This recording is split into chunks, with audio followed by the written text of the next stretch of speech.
La ley de Ohm se llama así en honor a su descubridor Georg Simon Ohm, físico alemán de principios del siglo XIX. La ley de Ohm establece que la cantidad de corriente que pasa por un circuito es directamente proporcional al voltaje aplicado e inversamente proporcional a la resistencia del circuito. La ley de Ohm permite calcular la resistencia y el voltaje adecuados para cada circuito. La intensidad es igual al voltaje dividido por la resistencia. La resistencia es igual al voltaje dividido por la corriente.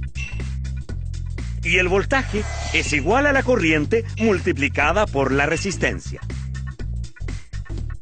La intensidad de corriente eléctrica corresponde a la cantidad de carga eléctrica que pasa por un punto de un conductor en un segundo. Se mide en amperes. El voltaje o fuerza electromotriz dependerá de lo que llamaremos fuente de voltaje y se mide en voltios.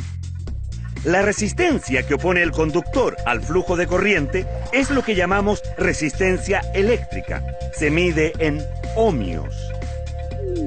En un circuito de resistencia constante, la corriente y el voltaje son proporcionales.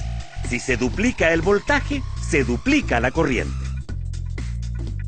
Por otro lado, si se duplica la resistencia de un circuito, la corriente se reduce a la mitad. A mayor resistencia, menor corriente. La resistencia de un cable depende de su espesor, su longitud, de la conductividad del material del que está hecho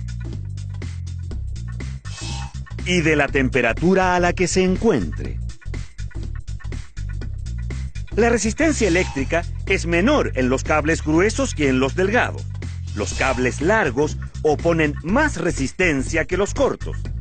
En la mayoría de los casos, un aumento de temperatura se traduce en un incremento en la resistencia del conductor. La ley de Ohm es una herramienta fundamental para el cálculo en los fenómenos eléctricos.